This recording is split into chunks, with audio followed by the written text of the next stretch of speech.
నమస్కారం G news కి స్వాగతం. ముందుగా హెడ్లైన్స్ చూద్దాం.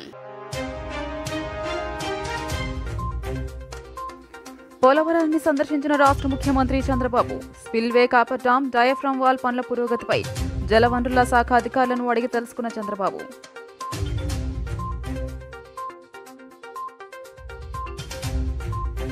రాష్ట్రంలో ఘనంగా బక్రీద్ పర్వదిన వేడుకలు. ముస్లింలతో కలిసి సామూహిక ప్రార్థనలో పాల్గొన్న పలువురు ప్రజాప్రతినిధులు. త్యాగానికి ప్రతీకగా బక్రీద్ నిలుస్తోందని వెల్లడి.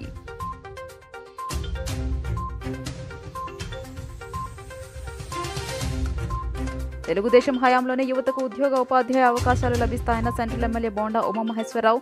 గత ప్రభుత్వం జాబ్ క్యాలెండర్ల పేరుతో యువతను నయవంచన చేసినట్టు విమర్శలు.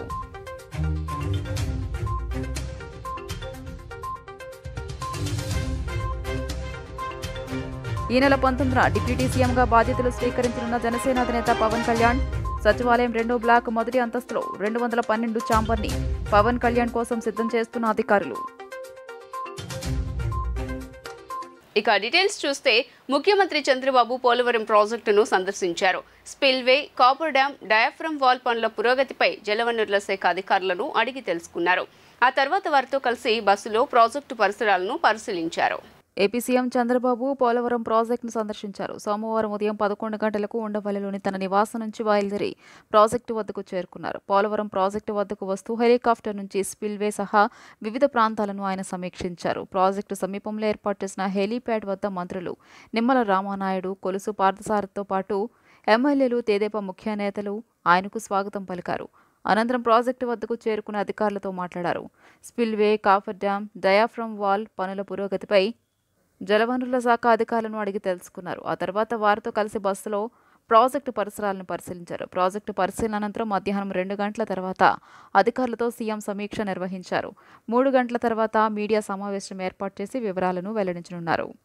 ఈ రాష్ట్రానికి కరువు అనే మాట లేకుండా చేయించనే విధంగా మనం ఆలోచించి ప్రాజెక్టు ముందు తీసుకుపోయాం. ఆ రోజు కూడా చాలా దూరదృష్టితో, నాకుండే అనుభవంతో ఎన్నికలైనాయి 2014లో. ఇక్కడ తెలుగుదేశం పార్టీ గెలిచింది, బీజేపీ తెలుగుదేశం పొత్తున్నాం. ఢిల్లీలో ఎన్డీఏ వచ్చింది. నేను మొట్టమొదటిసారిగా రిక్వెస్ట్ చేసింది,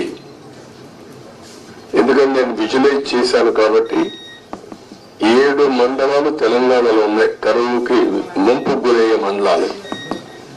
ఆ 7 మండలాలు కానీ మనకి ఇవ్వకపోతే 2 రాష్ట్రాలు జూన్ 2వ తారీఖు నోటిఫై అవుతాయి. నోటిఫై అయిన తర్వాత మళ్ళీ అసెంబ్లీకి ఆ రాష్ట్రాలు ఒప్పుకుంటే తప్ప ఇది సాధ్యం కాదు.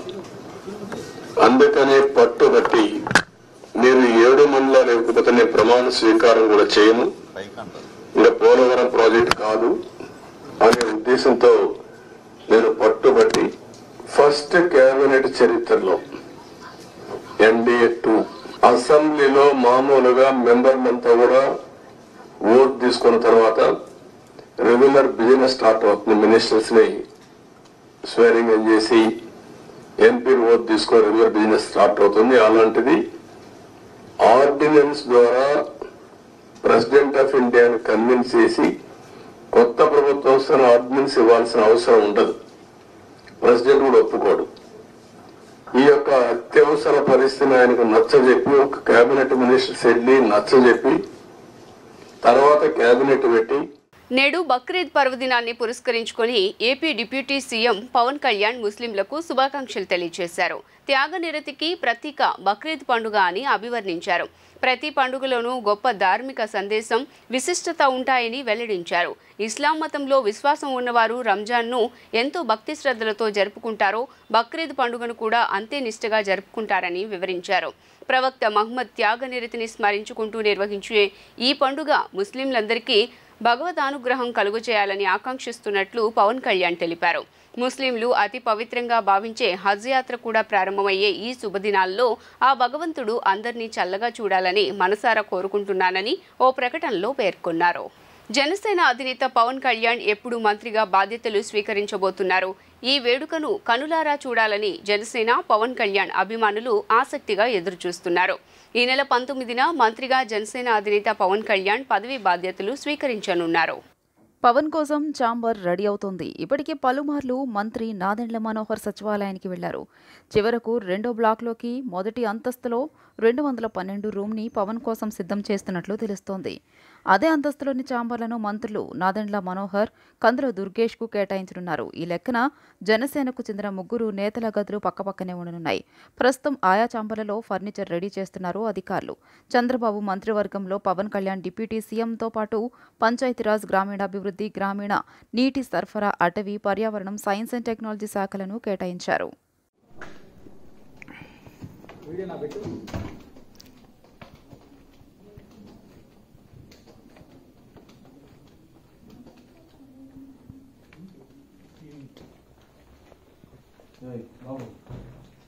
విజువల్ వేస్తే ముందు వాళ్ళకి వేస్తాను.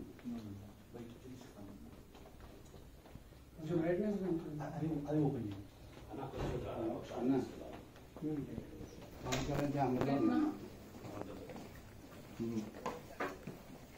అప్లై చేసి పంపించేనా పెట్టాను. వైసీపీ అధినేత మాజీ సీఎం జగన్మోహన్ రెడ్డి తాడేపల్లి నివాసం వద్ద ప్రైవేటు సెక్యూరిటీని ఏర్పాటు చేశారు. నివాసం వద్ద పోలీసులు సెక్యూరిటీని ప్రభుత్వం తొలగించింది. వైసీపీ అధినేత మాజీ సీఎం జగన్మోహన్ రెడ్డి తాడేపల్లి నివాసం వద్ద ప్రైవేట్ సెక్యూరిటీ ఏర్పాటు చేశారు. నివాసం వద్ద పోలీస్ సెక్యూరిటీని ప్రభుత్వం తొలగించింది. ఈ నేపథ్యంలో ప్రైవేట్ సెక్యూరిటీని ఏర్పాటు చేశారు. దాదాపు 30 మందితో కొత్తగా సెక్యూరిటీని ఏర్పాటు చేశారు. జగన్మోహన్ రెడ్డి సీఎంగా ఉన్న సమయంలో తాడేపల్లిలోని ఆయన నివాసం ముందు నుంచి సామాన్య ప్రజలు వెళ్లకుండా పోలీసులు కట్టడి చేశారు. ఆ ప్రాంతంలో ఆంక్షలు విధించారు. దీంతో స్థానిక ప్రజలు ఇబ్బందులు ఎదుర్కొన్నారు. దాదాపు 1.5 కిలోమీటర్లు అదనంగా ప్రయాణించాల్సి వచ్చేది. స్థానిక ప్రజల ఇబ్బందులను దృష్టిలో ఉంచుకుని నూతన ప్రభుత్వం కీలక నిర్ణయం తీసుకుంది. జగన్ ఇంటి ముందున్న రోడ్డుపై ఆంక్షలు తొలగించింది. దీంతో ఆ రోడ్డు ఉండవల్లి నుంచి మంగళగిరి వెళ్లేందుకు అందుబాటులోకి వచ్చింది. సాలూరు నియోజకవర్గం నుంచి టీడీపీ ఎమ్మెల్యేగా విజయం సాధించిన గుమ్మడి సంధ్యారాణిని మంత్రి పదవి వరించిన సంగతి తెలిసిందే. ఆమెకు మహిళా, శిశు సంక్షేమం, గిరిజన వ్యవహారాల శాఖలు అప్పగించారు. ఈ నేపథ్యంలో గుమ్మడి సంధ్యారాణి నేడు ఏపీ సచివాలయంలో తన ఛాంబర్లో మంత్రిగా బాధ్యతలు స్వీకరించారు. గిరిజన ప్రాంతాల్లో తాగునీరు, సాగునీరు, విద్య మా ప్రథమ ప్రాధాన్యమన్నారు స్త్రీ శిశు సంక్షేమ శాఖ మంత్రి గుమ్మడి సంధ్యారాణి. ఈరోజు బాధ్యతలు స్వీకరించిన ఆమె తన ఛాంబర్లో CM Chandrababu, deputy CM Pawan Kalyan ఫోటోలు ఏర్పాటు చేశారు. వేద మంత్రోచ్చరణ మధ్య గుమ్మడి సంధ్యారాణి బాధ్యతలు స్వీకరించారు.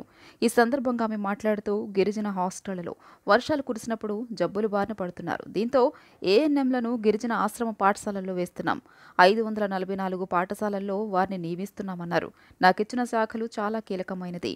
శాఖలో ఇబ్బందులు మాకు తెలియచేయండి, వాటిని పరిష్కరిస్తాను అని తెలిపారు మంత్రి గుమ్మడి సంధ్యారాణి. ప్రస్తుతం దగ్గరలో ఉన్న ఏఎన్ఎంలను డిప్యూటేషన్పై హాస్టళ్లకు పంపుతామన్నారు.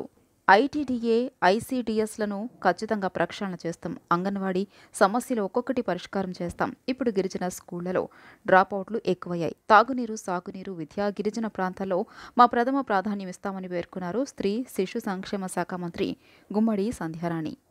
చాలా బాధ్యత పెంచి మరీ గౌరవించారు. ఈరోజు ఏకాదశి మంచి రోజని బాధ్యతలు తీసుకోవడానికని ఈరోజు ఇక్కడికి వచ్చాను. మీ అందరి ఆశీస్సులతో, ముఖ్యంగా మా సాలూరు నియోజకవర్గ ప్రజల ఆశీస్సులతో ఈరోజు ఇక్కడున్నాం. ముఖ్యంగా మొదటి సంతకం ఏంటంటే గిరిజన ప్రాంతాలలో హాస్టల్స్లో ఎక్కువగా వర్షాలు పడినా, ఏదైనా కొంచెం ఇబ్బందులు కలిగిన పిల్లలకు జ్వరాలు రావటం, వాళ్ళు చనిపోవటం మనం ప్రతిసారి చూస్తున్నాం. 5 సంవత్సరాల క్రితం చంద్రబాబు నాయుడు గారు ముఖ్యమంత్రిగా ఉండేటప్పుడు హాస్టల్స్ అన్నింటికి కూడా ఏఎన్ఎంలను పెట్టి పిల్లలకి ఆరోగ్య పర్యవేక్షణ జరిగేది. అలాగే మంత్లీ వన్స్ డాక్టర్లు కూడా వచ్చి చెకప్ చేసేవాళ్ళు. ఇది అప్పటి పరిస్థితి. గత 5 ఏళ్లుగా ఆ పరిస్థితి లేదు. ఏఎన్ఎంలను కూడా తీసేశారు. ఈరోజు ఒక తల్లిగా, ఒక మహిళగా, ఒక గిరిజన మహిళగా ఈరోజు ఆ బిడ్డలందరూ బాగుండాలంటే, ఎందుకంటే ఆ సంతకం ఎందుకు పెట్టాము అని అంటే పిల్లలందరూ ఆరోగ్యంగా ఉండాలి. చాలా ఇబ్బంది పడుతున్నారు. గిరిజన ఆశ్రమ పాఠశాలలు, గిరిజన ఎక్కడెక్కడ స్కూల్స్ ఉన్నాయి, మొత్తం 544 స్కూల్స్లో టోటల్గా అందరినీ వేయడం జరుగుతుంది. అలాగే స్త్రీ సంక్షేమ శాఖలో అయితే పూర్తి పౌష్టికాహారం అందించడానికి అన్ని ఏర్పాట్లు చేస్తాం. పౌష్టికాహార లోపంతో ఏ బిడ్డ చనిపోకూడదు, పౌష్టికాహార లోపంతో ఏ తల్లి ఇబ్బంది పడకూడదు అనే ఉద్దేశంతో ఈరోజు ఏర్పాటు చేస్తున్నాం. ముఖ్యంగా నాకు ఇచ్చిన 2 శాఖలు ఎంతో బాధ్యతాయుతమైనటువంటివి, ఎంతో ప్రాధాన్యత ఉన్నటువంటివి. విశాఖపట్నంలోని రిషికొండపై ఉన్న ప్రభుత్వ కట్టడాలపై టీడీపీ నేతలు తప్పుడు ప్రచారం చేస్తున్నారని సీఎం జగన్ సొంత భవనాల్లాగా రాష్ట్ర ప్రజలను మభ్యపెట్టే ప్రయత్నం చేస్తున్నారని మాజీ మంత్రి గుడివాడ అమర్నాథ్ అన్నారు. సోమవారం ఆయన మీడియాతో మాట్లాడుతూ రిషికొండ భవనాలపై వాస్తవాలను ప్రజలు గమనించాలని 4 నెలల క్రితమే వీటిని ప్రారంభించామని తెలిపారు. రిషికొండ భవనాలను ఎలా ఉపయోగించుకోవాలో ప్రభుత్వం ఆలోచన చేయాలన్నారు. రాష్ట్రపతి, ప్రధాని, గవర్నర్ విశాఖ వచ్చిన సందర్భంలో రిషికొండ భవనాలను వినియోగించుకోవాలని సూచించారు. రిషికొండ భవనాల చుట్టూ వస్తున్న వార్తలపై వైసీపీ నేత మాజీ మంత్రి గుడివాడ అమర్నాథ్ స్పందించారు. ఆ భవనాలను ఎలా ఉపయోగించుకోవాలన్నది ఆలోచించడం మానేసి దానిని ఇంకా జగన్మోహన్ రెడ్డి ఇల్లుగానే చిత్రీకరించడాన్ని మానుకోవాలని టీడీపీ నేతలకు సూచించారు. విశాఖను తాము ఎగ్జిక్యూటివ్ క్యాపిటల్ చేయాలని అనుకున్నామని, కానీ అనేక అడ్డంకులు సృష్టించారని ఆగ్రహం వ్యక్తం చేశారు. తాము మళ్లీ అధికారంలోకి వస్తే విశాఖ నుంచే పాలించాలని అనుకున్నామని, ఐఏఎస్ అధికారులతో కమిటీ వేసిన తర్వాత రుషికొండలో భవనాలు నిర్మించినట్టు పేర్కొన్నారు. ప్రభుత్వ ధనం దుర్వినియోగం గురించి మాట్లాడాల్సి వస్తే 2014 నుంచి 2019 వరకు జరిగిన దానిపైన మాట్లాడాల్సి వస్తుందని పేర్కొన్నారు. తాము ఇప్పుడే విమర్శలు చేస్తే అధికారం కోల్పోవడాన్ని జీర్ణించుకోలేక చేస్తున్నామని అనుకుంటారనే అలాంటి విషయాల జోలికి పోవడం లేదని తెలిపారు. నగరానికి రాష్ట్రపతి, ప్రధాని, గవర్నర్ లేదంటే ఇతర ముఖ్యులు వస్తే ప్రైవేటు హోటళ్లను మరెక్కడ ఉంచాల్సిన పరిస్థితి వస్తుందని, ఇప్పుడు రిషికొండ భవనాలను వారి ఆతిథ్యానికి వాడుకోవచ్చని వివరించారు. దీనిపై ఇంకా రాద్ధాంతం తగదని హితవు పలికారు. ప్రజలిచ్చిన అధికారాన్ని తమకంటే మంచి చేయడానికి ఉపయోగించాలని, ప్రజలను ఇలా తప్పుదోవ పట్టించే చర్యలకు పాల్పడవద్దని అమర్నాథ్ హితవు పలికారు. రాష్ట్ర ప్రజల్ని ఏమార్చేటువంటి ప్రయత్నం నిన్నటి నుంచి జరుగుతున్నటువంటి సందర్భాలు మనం చూస్తూ ఉన్నాం. స్థానిక శాసనసభ్యులు చాలామంది వారి కార్యకర్తల్ని, అలాగే చాలామంది మీడియా సహచరుల్ని అందరినీ కూడా వారిని కూడా లోపలికి తీసుకొని వెళ్ళి చేసినటువంటి ప్రచారం, తర్వాత జరిగినటువంటి దుష్ప్రచారం, ఇవన్నీ కూడా ఒకసారి ప్రజల్ని ఆలోచన చేయమని చెప్పి కోరుతా ఉన్నాం. రిషికొండ మీద గడిచినటువంటి 3-4 సంవత్సరాలుగా ఏ రకంగా దుష్ప్రచారం చేస్తూ ఉన్నారో, దాని మీద ఎన్ని రకాలుగా అడ్డంకులు సృష్టించాలనేటువంటి కార్యక్రమాలు చేశారు అనేటువంటిది మనం అనేక సందర్భాలు చూసాం. అనేక కోర్టులకు వెళ్ళారు, అనేక పర్యావరణానికి సంబంధించినటువంటి కేసులు వేశారు. వీటిని అన్నిటినీ కూడా అధిగమించి ప్రభుత్వం చేపట్టేటువంటి కార్యక్రమాలని, ప్రభుత్వం చేపట్టేటువంటి నిర్మాణాలని పూర్తి చేసేటువంటి కార్యక్రమం చేసి దాదాపు 4-5 నెలల క్రితం వాటిని ముహూర్తానికి సంబంధించి మంచి రోజు అని చెప్పి వాటిని ప్రారంభించేటువంటి కార్యక్రమాన్ని కూడా ఆ రోజు మేము చేయడం జరిగింది. అయితే ఇప్పుడు చేస్తున్నటువంటి దుష్ప్రచారం అంతా కూడా అదేవో సొంత భవనాల్లాగా, ఈరోజు ప్రభుత్వం వారు ఉన్నారు, ప్రభుత్వంలో వారు ఉన్నటువంటి సందర్భాలు, ప్రభుత్వం దాన్ని ఏ రకంగా ఉపయోగించుకోవాలనేటువంటిది చూడడం మానేసి, రేపు రానటువంటి కాలంలో రాష్ట్రపతితో లేకపోతే గవర్నర్ గారో లేకపోతే ఇతర పెద్దలో వచ్చినప్పుడు దాన్ని ఏ రకంగా ఉపయోగించుకోవాలి అనేటువంటిది చూడడం మానేసి, దాన్ని ఇంకా జగన్మోహన్ రెడ్డి గారు ఇల్లులాగే చిత్రీకరించేటువంటి ప్రయత్నం చేయడం అనేటువంటిది సమంజసం కాదు. త్యాగానికి ప్రతీకగా బక్రీద్ పర్వదినం నిలుస్తుందని సెంట్రల్ ఎమ్మెల్యే బోండా ఉమా మహేశ్వరరావు పేర్కొన్నారు. ఈ సందర్భంగా ముస్లిం సోదరులకు బక్రీద్ శుభాకాంక్షలు తెలియజేసిన ఆయన టీడీపీ మైనారిటీలకు అండగా నిలుస్తుందని పేర్కొన్నారు. సెంట్రల్ నియోజకవర్గ పరిధిలోని సింగ్నగర్ షాదీఖానా నందు బక్రీద్ పర్వదినాన్ని పురస్కరించుకుని ఇస్లాం ప్రత్యేక ప్రార్థనలకు ముస్లిం సోదరులతో కలిసి టీడీపీ పొలిట్ బ్యూరో సభ్యులు, సెంట్రల్ నియోజకవర్గ శాసనసభ్యులు బోండా ఉమామహేశ్వరరావు పాల్గొని ముస్లిం సోదరులకు బక్రీద్ శుభాకాంక్షలు తెలిపి వారితో కలిసి ప్రత్యేక ప్రార్థనలో పాల్గొన్నారు. ఈ సందర్భంగా బోండా ఉమా మాట్లాడుతూ ఇస్లాంలో త్యాగం, దాన గుణాలకు ప్రత్యేకమైన స్థానం ఉందని, ప్రవక్త ఇబ్రహీం మహోన్నత త్యాగాన్ని స్మరించుకుంటూ జరుపుకునే పండుగ ఈద్ అల్ అదా సమాన భావన పెంపొందిస్తుందన్నారు. ప్రార్థన అనంతరం ముస్లిం సోదరులను ఆప్యాయంగా పలకరించి ముస్లింల త్యాగానికి, సత్యానికి సూచికగా నిలిచిన బక్రీద్ నాడు మహమ్మద్ ప్రవక్త బోధించిన సమానత్వాన్ని, సహోదర భావాన్ని అందరూ పాటించాలని కోరుకుందామని బోండా ఉమా తెలియజేశారు. బైట్ ఈ కార్యక్రమంలో ఎస్కే జాన్వలి, నవనీతం సాంబశివరావు, అఫ్రోజ్, సలీం, ఎస్కే అన్వర్, నగూర్, రహీం, సుబానీ, రసూల్ బాయ్ తదితరులు పాల్గొన్నారు. అల్లాని ప్రార్థించడానికి ఇక్కడ ఇచ్చేసినటువంటి మా మైనార్టీ సోదరులందరికీ, మా మైనార్టీ పెద్దలందరికీ ముందుగా హృదయపూర్వక బక్రీద్ శుభాకాంక్షలు. అందరికీ కూడా పేరు పేరున బక్రీద్ శుభాకాంక్షలు తెలియజేస్తా ఉన్నా. మీ అందరికీ తెలుసు, మొన్ననే ఈ రాష్ట్రంలో కొత్త ప్రభుత్వం ఏర్పడింది. ఆ అల్లా ఆశీస్సులతో అందరం బాగుండాలి. మళ్ళా బక్రీద్ కానీ రంజాన్ కానీ సుఖ సంతోషాలతో చేసుకునే విధంగా ఆ అల్లా మనకి ఆశీస్సులు అందజేయాలని, అందరూ దానికోసం ప్రార్థనలు చేయాలని ఈరోజు మిమ్మల్ని అందరినీ కూడా ఇక్కడ శాసనసభ్యుడిగా మీ అందరికీ శుభాకాంక్షలు తెలియజేయడం సంతోషంగా ఉంది. మా మైనార్టీ పెద్దలందరికీ కూడా పేరు పేరున హృదయపూర్వక నమస్కారాలు తెలియజేస్తూ, తప్పనిసరిగా అల్లా ఆశీస్సులు ఈ రాష్ట్రానికి, దేశానికి చల్లని ఆశీస్సులు ఉండి రాష్ట్రం వేగవంతంగా ఇబ్బందులు లేనటువంటి, సమస్యలు లేనటువంటి కుటుంబాలుగా, అందరికీ వ్యాపారస్తులకి వ్యాపారాలు ఉండాలి, పనులు చేసుకున్న వాళ్ళకి పనులు ఉండాలి, అన్ని రకాలుగా మనం బాగుండే విధంగా ఆ అల్లా ఆశీస్సులు మనకు ఉండాలని కోరుకుంటూ మీ అందరికీ కూడా మరొకసారి బక్రీద్ శుభాకాంక్షలు తెలియజేసుకుంటూ సెలవు తీసుకుంటాం. చంద్రబాబు నాయుడు హయాంలో ప్రారంభించిన అన్నా క్యాంటీన్లను మళ్లీ ప్రారంభించాలని ప్రభుత్వం నిర్ణయం తీసుకుందని విజయవాడ పశ్చిమ నియోజకవర్గ శాసనసభ్యులు సుజనా చౌదరి పేర్కొన్నారు. పశ్చిమ నియోజకవర్గంలో గతంలో ఏర్పాటు చేసిన అన్నా క్యాంటీన్లను పునఃప్రారంభించారు సుజనా చౌదరి. అనంతరం మీడియాతో మాట్లాడుతూ అన్నా క్యాంటీన్లు సిటీలో ఎన్ని ఉంటే అన్ని రిపేర్లు చేయించి మళ్లీ పునఃప్రారంభించనున్నామని వెల్లడించారు. గడిచిన 5 ఏళ్లలో జగన్ ప్రభుత్వం విధ్వంసం సృష్టించిందన్నారు. అన్నా క్యాంటీన్లను పేదవారికి అందుబాటులో ఉండే విధంగా చేస్తామని తెలియజేశారు. అన్నా క్యాంటీన్లు పునరుద్ధరించడానికి ప్రయత్నం చేస్తున్న సమయంలో చూద్దామని రావడం జరిగింది. అది ఈ గారు వాళ్ళందరూ కూడా ఉన్నారు. దానికి ఒక 6.5 లక్షలు ఎస్టిమేట్ చేశారు. త్వరగా దాన్ని రిపేర్ చేయించేసి మళ్ళీ అన్నా క్యాంటీన్ ఓపెన్ చేసే దిశగా ప్రభుత్వం కూడా ఆదేశాలు ఇచ్చింది. దాని ప్రకారం ఏర్పాటు చేయబోతున్నాం. ఈ 6.5 లక్షలతో మళ్ళీ, ఎందుకంటే గత 5 సంవత్సరాల విధ్వంస చర్య చేసిన దాన్ని మళ్ళీ పునరుద్ధరించాలంటే మళ్ళీ ఖర్చు పెట్టాల్సి వస్తూ ఉంది. సో ప్రజల సౌకర్యం గురించి, ప్రజా హితం కోరి మనం చేస్తున్న పనిది. కాబట్టి ఆ రోజు చంద్రబాబు నాయుడు గారు మొదలుపెట్టారు. 2018లో ఈ క్యాంటీన్ ఓపెన్ చేయడం జరిగింది.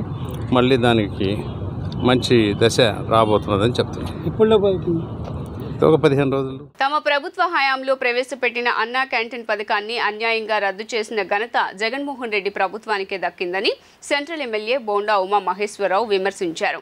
పేదవాడికి పట్టెడన్నం పెట్టలేని జగన్మోహన్ రెడ్డి పేదల పక్షపాతి అని పేర్కొనడం సిగ్గుచేటన్నారు. తమ ప్రభుత్వం అధికారంలోకి రావడంతోనే అన్నా క్యాంటీన్లను రాష్ట్ర వ్యాప్తంగా ప్రారంభించేందుకు శ్రీకారం చుట్టామని స్పష్టం చేశారు. సెంట్రల్లోని 62వ డివిజన్ ఇన్ఛార్జ్ పైడి శ్రీను ఆధ్వర్యంలో 200 మందికి అన్న సంతర్పణ ఏర్పాటు చేయడం జరిగింది. ఈ కార్యక్రమానికి ముఖ్య అతిథిగా విజయవాడ సెంట్రల్ నియోజకవర్గ శాసనసభ్యులు, టీడీపీ పొలిట్ బ్యూరో సభ్యులు బోండా ఉమామహేశ్వరరావు పాల్గొని పేదలకు అన్న సంతర్పణ నిర్వహించడం జరిగింది. ఈ సందర్భంగా బోండా ఉమ మాట్లాడుతూ ఎన్నికల ముందు తెలుగుదేశం పార్టీ ఇచ్చినటువంటి హామీలను ఆచరణలో చూపిస్తూ తెలుగుదేశం ప్రభుత్వం రాగానే ప్రారంభిస్తామన్న మాట ప్రకారం 2019లో పేదవాడికి పట్టెడు అన్నం పెట్టలేనటువంటి అన్నా క్యాంటీన్ను తిరిగి ఈ రోజు నారా చంద్రబాబు నాయుడు ముఖ్యమంత్రి అయిన తర్వాత తెలుగుదేశం ప్రభుత్వంలో ప్రారంభించడం జరిగిందన్నారు. రాష్ట్ర వ్యాప్తంగా ఈ అన్నా క్యాంటీన్లను 100 రోజుల వ్యవధిలో రాష్ట్ర వ్యాప్తంగా పూర్తి చేసి ప్రజలకు అందుబాటులో ఉంచుతామని వెల్లడించారు. నారా చంద్రబాబు నాయుడు ముఖ్యమంత్రిగా బాధ్యతలు తీసుకున్న రోజే ముఖ్యమైనటువంటి సంతకాలలో భాగంగా అన్నా క్యాంటీన్ కూడా ఒకటని గుర్తు చేశారు. పింఛన్లు 4,000 రూపాయల పెంపు కానీ, ల్యాండ్ టైటిలింగ్ రద్దు చేయడం కానీ, మెగా డిఎస్సీని ప్రకటించడం కానీ, వీటితో పాటు అనేక రకాలైనటువంటి సంక్షేమ కార్యక్రమాలను ప్రకటించడం తెలుగుదేశం పార్టీ ఇచ్చిన మాటను నిలబెట్టుకుంటూ ఉందన్నారు.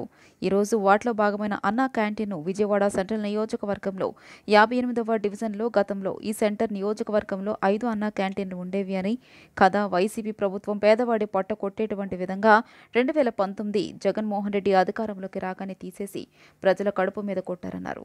ఈరోజు తెలుగుదేశం ప్రభుత్వం ఏర్పడిన తర్వాత 58వ డివిజన్ సెంటర్ నియోజకవర్గంలో అన్నా క్యాంటీన్ను ప్రారంభించి పేదలకు అందుబాటులో 3 పూటల భోజనం ఏర్పాటు చేసి వారి కడుపు నింపేటువంటి కార్యక్రమం తెలుగుదేశం ప్రభుత్వం నిర్వహిస్తుందని ఉమా తెలియజేశారు.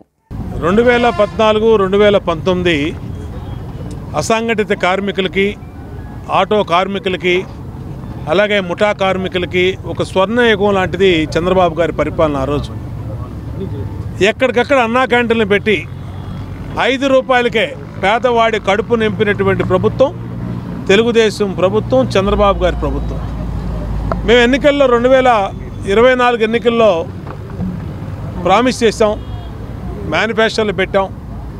మళ్ళా మేము అధికారంలోకి వస్తే జగన్మోహన్ రెడ్డి రద్దు చేసినటువంటి అన్నా క్యాంటీన్ని మళ్ళా పునఃప్రారంభిస్తామని చెప్పి మాటిచ్చాం.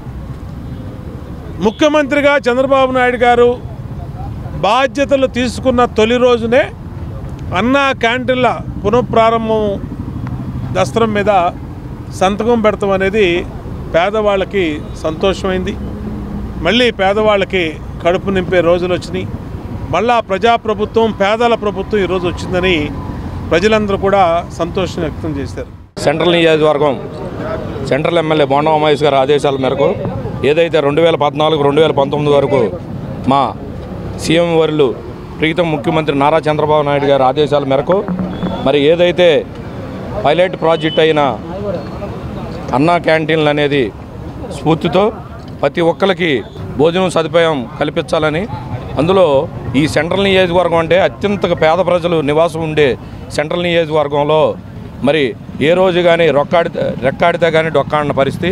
మరి ప్రతి ఒక్కరు ఆకలితో ఉండకూడదని చెప్పి మా ఎమ్మెల్యే గారు ముందుగానే అన్ని నియోజకవర్గాల కంటే ముందుగానే ఈ నియోజకవర్గంలో అన్నా క్యాంటీన్లు ఏర్పాటు చేయడం జరుగుతుంది. మరి నిరంతరం రోజుకో డివిజన్ చొప్పున అన్నా క్యాంటీన్లు మా సొంత నిధులతో ఏర్పాటు చేయడం జరుగుతుంది. మరి అలాగే కంటిన్యూగా గవర్నమెంట్ పరంగా ఎప్పుడైతే స్టార్ట్ అవుతాయో అప్పటి వరకు కూడా మా సొంత నిధులతో మా ఎమ్మెల్యే గారి ఆదేశాల మేరకు నిత్యం ఇక్కడ అన్నా క్యాంటీన్లు భోజనం సదుపాయం ఉంటుందని ఈ సందర్భం తెలియజేసుకుంటూ, మరి అంత అత్యంత మెజార్టీతో గెలిపించిన ఈ సెంట్రల్ నియోజకవర్గం ప్రజలందరికీ పేరు పేరున నా ఉదయపూర్ణ ధన్యవాదాలు తెలియజేసుకుంటూ, నాకు ఈ అవకాశం ఇచ్చినందుకు ఈడియం విలేకరులకి అందరికీ ధన్యవాదాలు తెలియజేస్తున్నాను. ఈ కార్యక్రమంలో పైడి శ్రీను, ఘంటా కృష్ణమోహన్, పిరియ సోమేశ్వరరావు, బత్తులకొండ, తొట్టెంపూడి ఉదయ్ శంకర్, సరగడి శ్రీను, కేబుల్ రాజా, బల్లెదుల రవిచంద్ర, గార్లపాటి విజయకుమార్, బెజ్జం జైపాల్, వేల్పుల రాజేష్, ఉరుసు రవణమ్మ, సత్య తదితరులు పాల్గొన్నారు. తెలుగుదేశం పార్టీ యూత్ కి అండగా నిలుస్తుందని సెంట్రల్ ఎమ్మెల్యే బోండా ఉమామహేశ్వరరావు స్పష్టం చేశారు. గత ప్రభుత్వం దొంగ హామీలతో యువతను నయవంచన చేసిందని గుర్తు చేశారు. ఎన్నికల్లో ఇచ్చిన వాగ్దానాలలో భాగంగా అధికారంలోకి వచ్చిన మరుక్షణమే మెగా డిఎస్సీను విడుదల చేసిన ఘనత సీఎం చంద్రబాబుకే దక్కుతుందని పేర్కొన్నారు. సెంట్రల్ టీడీపీ కార్యాలయంలో టీడీపీ యువ విభాగం ఆధ్వర్యంలో జరిగిన కార్యక్రమంలో బోండా ఉమామహేశ్వరరావు మీడియాతో మాట్లాడారు. తమ ప్రభుత్వం అధికారంలోకి రాగానే 16,000 టీచర్ పోస్టుల నియామకానికి చెందిన ఫైల్ మీద సంతకం చేసి ఇచ్చిన వాగ్దానాన్ని నిలబెట్టుకున్న ముఖ్యమంత్రిగా చంద్రబాబు యువత గుండెల్లో నిలిచారన్నారు. 2019లో అధికారంలోకి వచ్చిన YSRCP mega DSC, job calendar, IT ఉద్యోగాలు, పరిశ్రమలు నెలకొల్పుతామంటూ యువత నుండి ఓట్లను దండుకుందన్నారు. వైఎస్ఆర్సీపీని నమ్ముకున్నందుకు యువత నయవంచనకు గురయ్యారంటూ పేర్కొన్నారు. జగన్ అవినీతి అక్రమాలతో రాష్ట్రంలోని పరిశ్రమలు సైతం పొరుగు రాష్ట్రాలకు వెళ్లిపోయారని తెలియజేశారు. చంద్రబాబు హయాంలో యువతకు స్కిల్ డెవలప్మెంట్ ప్రోగ్రామ్స్తో పాటు ఐటీ పరిశ్రమలతో పెద్ద ఎత్తున ఉద్యోగ అవకాశాలు కల్పించడంతో పాటు ప్రభుత్వ పోస్టులను భర్తీ చేసే విధంగా నోటిఫికేషన్ విడుదల చేస్తామంటూ పేర్కొన్నారు. యువతకు అండగా ఉంటామని, అందులో భాగంగానే అధికారంలోకి వచ్చిన మరుక్షణమే మెగా డిఎస్సీపై ముఖ్యమంత్రి సంతకం చేశారని స్పష్టం చేశారు. గత వైసీపీ ప్రభుత్వంలో యువతకు అన్ని రకాలుగా అన్యాయం జరిగింది. ఏదైతే జగన్మోహన్ రెడ్డి, వైఎస్ఆర్ కాంగ్రెస్ పార్టీ ఎన్నికల ముందు 2019 ముందు హామీలు ఇచ్చారో, జాబ్ క్యాలెండర్ ఇస్తాం, మెగా డిఎస్సీలు పెడతాం, అలాగే పరిశ్రమలు తీసుకొస్తాం, ఐటీ ఉద్యోగాలు ఇప్పిస్తామని చెప్పి పెద్ద ఎత్తున యువతని నమ్మబలికి ఓట్లు ఇప్పించుకున్నారో, అధికారంలోకి వచ్చినాక యువత భవిష్యత్తుని అంధకారంలో పడేశారు. గత 5 సంవత్సరాల్లో ఒక్క డిఎస్సీ కూడా పెట్టలా, ఒక్క ఉద్యోగం కూడా ఇవ్వలా, ఒక పరిశ్రమ తేకపోగా ఉన్న పరిశ్రమలు జగన్మోహన్ రెడ్డి అవినీతితో పక్క రాష్ట్రాలకు వెళ్ళిపోయిన సందర్భం. అందుకనే 2024 ఎన్నికల మేనిఫెస్టోలో మేము చెప్పాం, రేపు తెలుగుదేశం కూటమి ప్రభుత్వం అధికారంలో రాగానే యువతకు అండగా ఉంటాము, మెగా డిఎస్సీ పెడతాము, పరిశ్రమలు తీసుకొస్తాం, స్కిల్ డెవలప్మెంట్ చేస్తాం, వాళ్ళకి ఉద్యోగాలు ఇప్పిస్తాం. ఇటు ప్రభుత్వ ఉద్యోగాలు, అటేపు ప్రైవేట్ ఉద్యోగాలు, అలాగే స్కిల్ డెవలప్మెంట్ ద్వారా స్కిల్ లేని యువతకి స్కిల్ను డెవలప్మెంట్ చేయటం, ఇన్ని కార్యక్రమాలు తెలుగుదేశం పార్టీ ఎన్నికల మేనిఫెస్టోలో చెప్పినా చంద్రబాబు నాయుడు గారు ఆంధ్రప్రదేశ్ రాష్ట్రం ముఖ్యమంత్రిగా బాధ్యతలు తీసుకున్న తొలి రోజే 5 సంతకాలు పెట్టారు.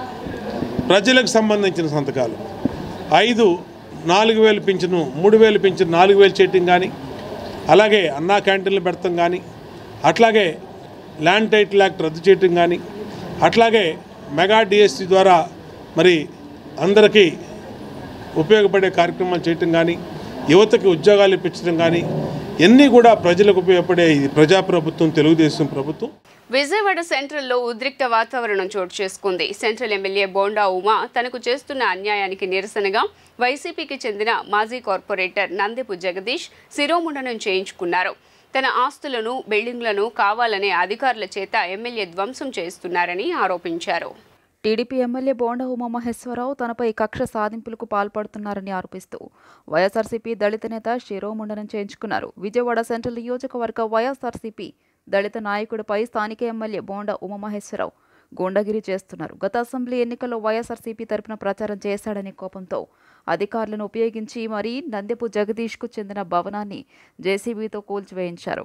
ఈ ఘటనపై తీవ్ర మనస్తాపానికి గురైన జగదీష్ కూల్చేసిన భవనం ముందే శిరోముండనం చేయించుకుని అర్ధనగ్నంగా బోండా ఉమకు నిరసన తెలియజేశారు. అనంతరం జగదీష్ మీడియాతో మాట్లాడారు. నేను అసెంబ్లీ ఎన్నికల్లో వైఎస్ఆర్సీపీ తరపున ప్రచారం చేశాననే అసూయతో అధికార బలంతో భవనాలను కుప్పకూల్చారు. దీనిపై సీఎం చంద్రబాబుకు స్పందనలో ఫిర్యాదు చేస్తా. దళిత వైఎస్ఆర్సీపీ నాయకుడిగా ఉండటం నేను చేసిన తప్ప.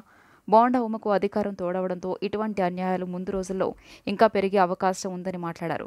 నేను మాజీ కార్పొరేటర్ కోఆప్షన్ మెంబర్. నాకు న్యాయం జరగకపోతే నా కుటుంబ సభ్యులకి శిరోముండనం చేసుకుని నిరసన తీవ్రతరం చేస్తా. నాకు జరిగే అన్యాయం ఇంకెవరికీ జరగకూడదు అని జగదీష్ ఆవేదన వ్యక్తం చేశారు.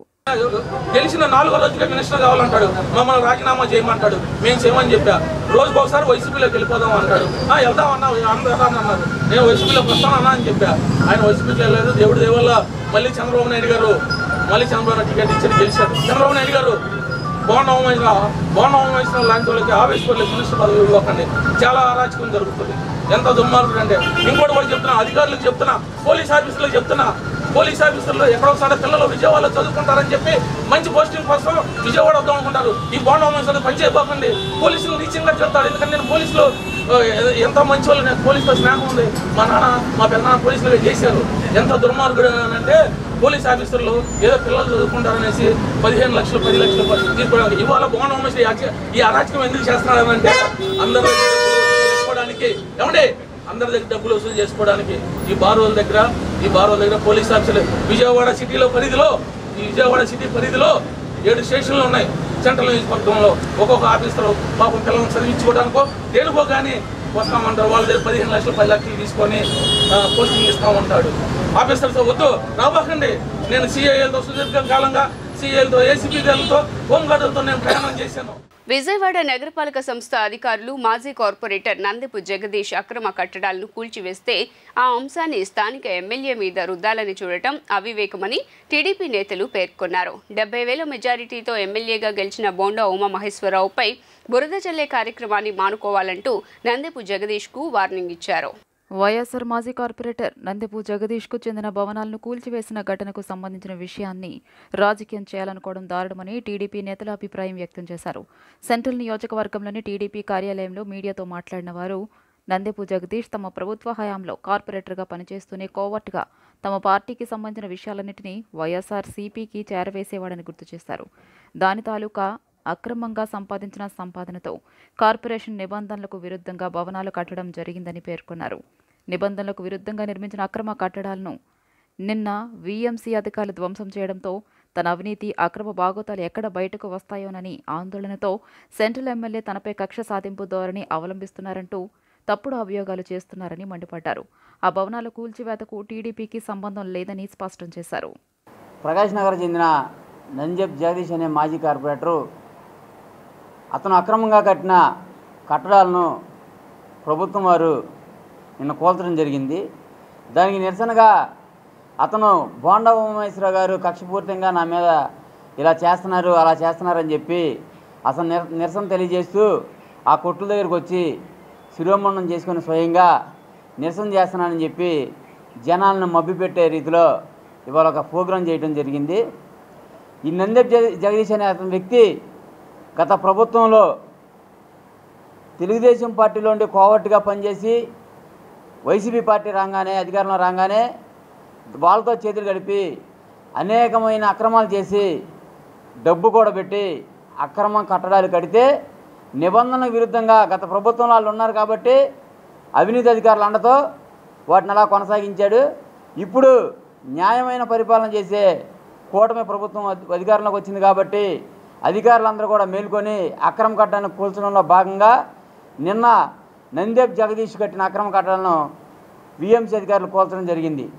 దాన్ని ఎటువంటి సంబంధం లేని ప్రజాధారంతో దాదాపు 70,000 మెజార్టీతో గెలిచిన ప్రజాధారణ కలిగిన బోండా ఉమ్మ గారి మీద వృద్ధే ప్రయత్నం చేస్తూ అతను చేసిన అక్రమాలను కొద్దో గొప్ప తగ్గించుకోవడానికి అక్రమాలను కొద్దో గొప్ప జనాల నుంచి తగ్గించుకునే ప్రయత్నంగా ఆ నెపాన్ని బోండా ఉమ్మ గారి మీద నెట్టడాన్ని మేము తీవ్రంగా ఖండిస్తున్నాం.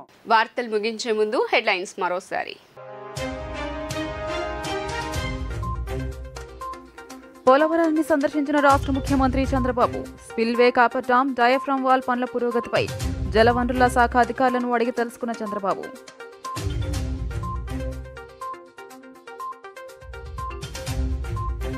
రాష్ట్రంలో ఘనంగా బక్రీద్ పర్వదిన వేడుకలు. ముస్లింలతో కలిసి సామూహిక ప్రార్థనలో పాల్గొన్న పలువురు ప్రజాప్రతినిధులు. త్యాగానికి ప్రతీకగా బక్రీద్ నిలుస్తోందని వెల్లడి.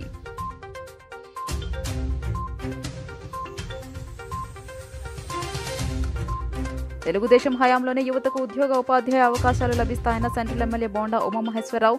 గత ప్రభుత్వం జాబ్ క్యాలెండర్ల పేరుతో యువతను నయవంచన చేసినట్టు విమర్శలు.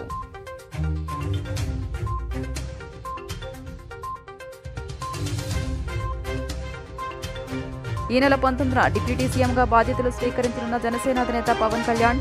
సచివాలయం 2వ బ్లాక్ మొదటి అంతస్తులో 212 ఛాంబర్ని పవన్ కళ్యాణ్ కోసం సిద్ధం చేస్తున్న అధికారులు. జీ న్యూస్ ఇంతటితో సమాప్తం. తిరిగి వార్తల్లో మళ్ళీ కలుద్దాం. అంతవరకు సెలవు. నమస్కారం.